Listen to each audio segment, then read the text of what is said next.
I've been selling for over 20 years. And when I look at all of the different sales skills that have helped me in my career, there's really three main sales skills that have contributed to the results that I have today, 20 years later. I'm going to share all three of those with you in hopes that you walk away with this video. And no matter if you're not where you want to be today, maybe you take these big three ideas, implement some of this stuff right away in your business, and it changes everything the way that it has changed for me. So the first big idea is what social psychologists call self-persuasion.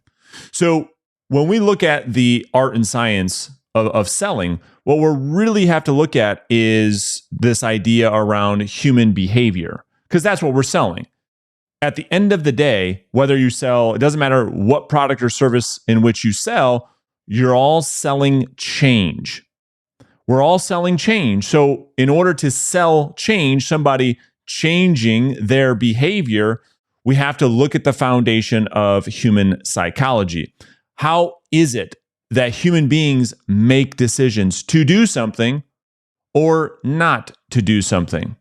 And so when we look at the power of self-persuasion, we get a lot of answers that we search for when it comes to being more influential as a salesperson.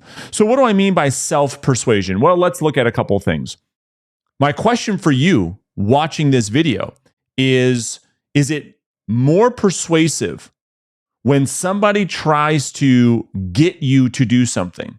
In other words, they try to attempt to sell or to convince or to get you to do what it is that they want you to do.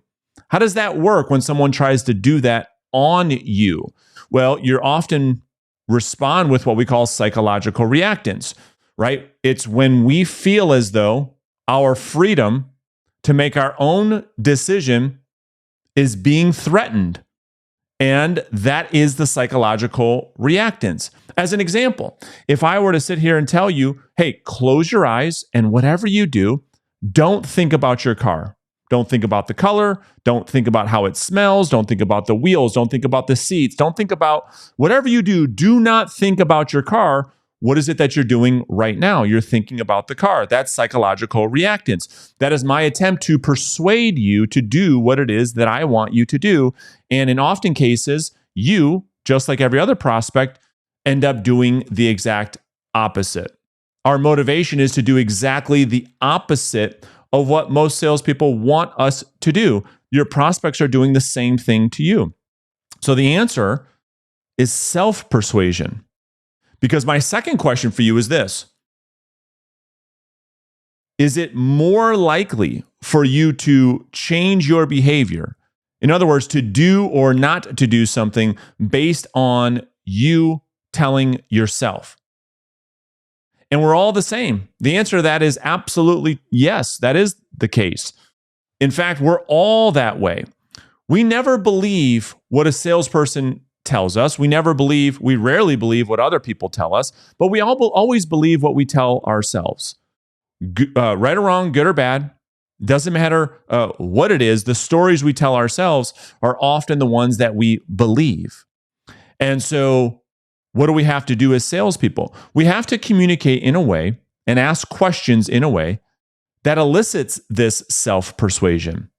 In other words, we have to communicate in a way where the prospect is the one doing the selling. And unlike traditional sales teaches us, we have to stay out of the way. Let me give you an example. So in a selling situation, when we're looking to elicit this self-persuasion response, which should be the goal, rather than asking questions that would perhaps give some type of confirmation bias or perceived bias rather, where the prospect says, well, I know what you're doing. Listen, I wasn't born yesterday. You're just trying to make a sale. We have to ask a question in a way for the person to verbalize to themselves the value in which they discover on their own in hiring us for our product or service. So you might say something, Bob, let me ask you this. If we were to get together, and I'm not even saying we should, what benefit would there be, if any? Now, instead of you saying, hey, we really need to get together because we've got the best this and the best that, we've got the best prices, it's going to help you do this, it's going to help you do that. The old sales pitch, right? That doesn't work that well. So if we put that aside for a second and we ask a question with the architecture that I just gave you, and we ask the prospect, hey, what benefit would there be in doing X, Y, and Z, if any? We support their autonomy. Now the prospect has the opportunity, because we've lowered reactance, we've given up all the perception of control, we've respected their autonomy, compliance goes up. Now we can get the prospect to say, well, listen, if we got together, I guess it would be nice to see what you can do to help us solve problem 1, problem 2, problem 3. Now, I'm not making any promises, but it would be nice to see what you guys could do to help us solve these issues. Ding, ding, ding, ding, ding. When we can get the prospect to be the one who verbalizes potential value, and they're able to discover that value on their own without us trying to persuade them, things get a lot better. Skill number 2, equal business stature.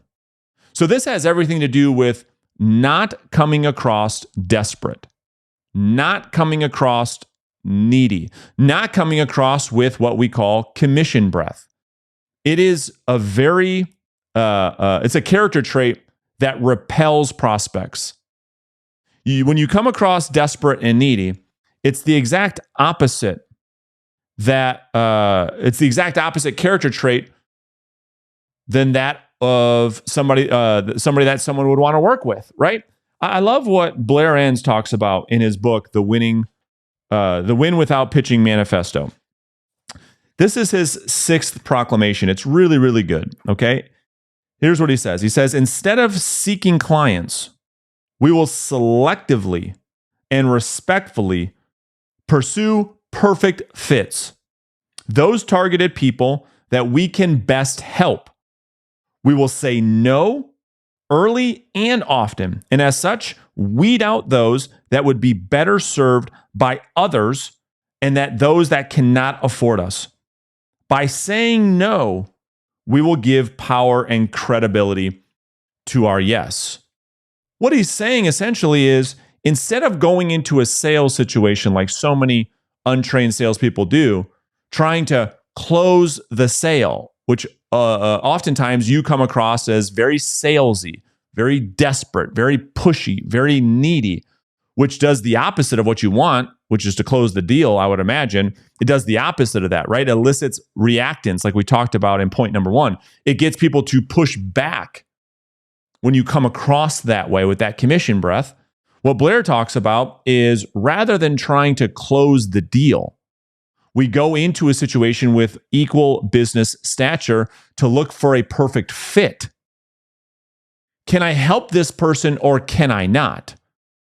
Does what I do solve this person's pain point so much so that, based on the value equation, which is in another great book called Spin Selling by Neil Rackham, he talks about the value equation at great lengths, which just simply states, hey, when the perceived problem outweighs the cost of the solution, someone buys.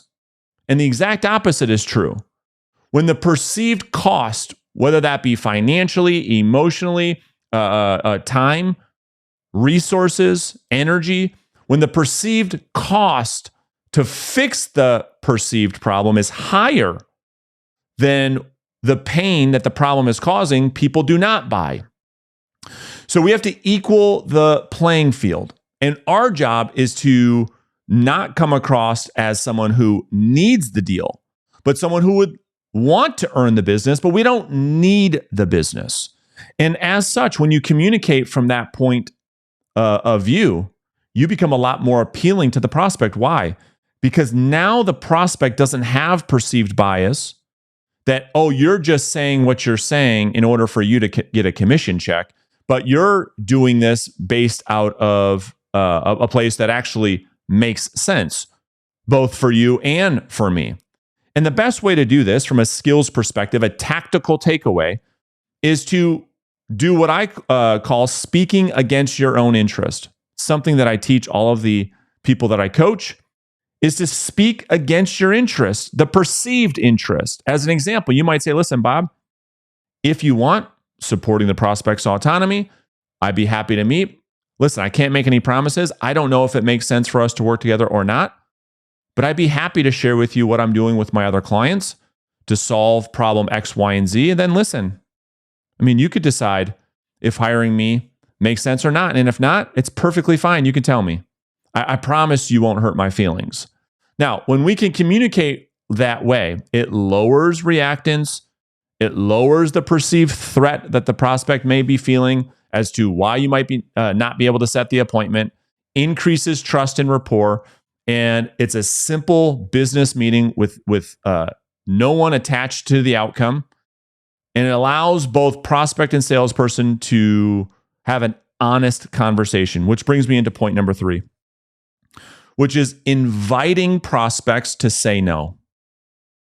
Yes, I know it sounds counterintuitive. I understand that. Hear me out. You see, number 1, yes lives in the land of no. I think a lot of salespeople don't understand that. Yes lives in the land of no. What does that mean? That means that when you're so obsessed with closing the deal and communicating in a way where you're just pressuring people to say yes, you're trying to convince people to say yes all the time. What often happens? You're often met with the exact opposite. You're often met with people who keep saying no, right? And, or worse yet, you end up dealing with prospects who are worried about hurting your feelings. So you get a lot of, I need to think it overs, or maybe, or perhaps, or let me get back to you. And in most of those situations, as you already know, if you've been selling for any length of time, those are just prospects looking to be polite. And it's a no in disguise. And so you end up following up for weeks and months and years just to find out you never had the opportunity to earn their business in the first place. So that's the question. The question is, if a prospect was never, ever going to do business with you, I'm talking about ever, and you could find out right now, would you want to know? When would you want to know? And most of the time, people say, I want to know right now. If that is true, if you want to find out if a prospect is never going to do business with you ever, so you don't have to worry about wasting your time, spinning your wheels, marketing to this person, following up to this person, invite the prospect to tell you the truth. Invite the prospect to say, no, I'm not interested. And make it safe for them to tell you that. Because I'll tell you what will happen as a result. Number 1, you'll get a lot more people who tell you yes. Why? Because most people are not used to having so much perceived power in a conversation with a salesperson, where most salespeople are trying to play games. So they have to be quick-witted and play games right back with them. They're not used to so much transparency and so much honesty. And what do I mean by inviting prospects to say no? Let me give you an example. If you're having a conversation with the prospect, you can say to the prospect, listen, our product or service isn't for everyone. I mean, the second you feel as though we can't help you solve X, Y, and Z, just tell me, it's fine. I get it. I've been doing this a long time, and it's not for everyone. Are you comfortable with that? Right up front, if you think about that for a second, just think about yourself as a consumer. Would that make you feel more comfortable or less comfortable with the salesperson? In other words, the salesperson giving you open to the idea that working together might not be a fit, where the untrained salesperson, whether there's a fit or not, tries to convince, tries to twist things, tries to persuade people to do something, whether it makes sense or not, which gives salespeople a bad name, which is why you're often met with so much resistance that you just don't like as a salesperson. Many cases, we're the ones doing it. We have a responsibility on how prospects respond to us based on how we communicate. So I hope that the 3 skills that I've outlined that are all backed by science make sense. You might have to watch this video a few times for it to really click. because it goes against all traditional sales training that you've ever heard before. And I'm aware of that, right? You might even find, I would imagine I will have people in the comment section of this video saying, oh, no, I totally disagree. What do you mean invite people to say no? I'm trying to get people to say yes. I get it. I fully anticipate that happening. But when you look deep into psychology and when you really study human behavior, this isn't my opinion. This is all just based on just that, right? Human psychology and how people make decisions.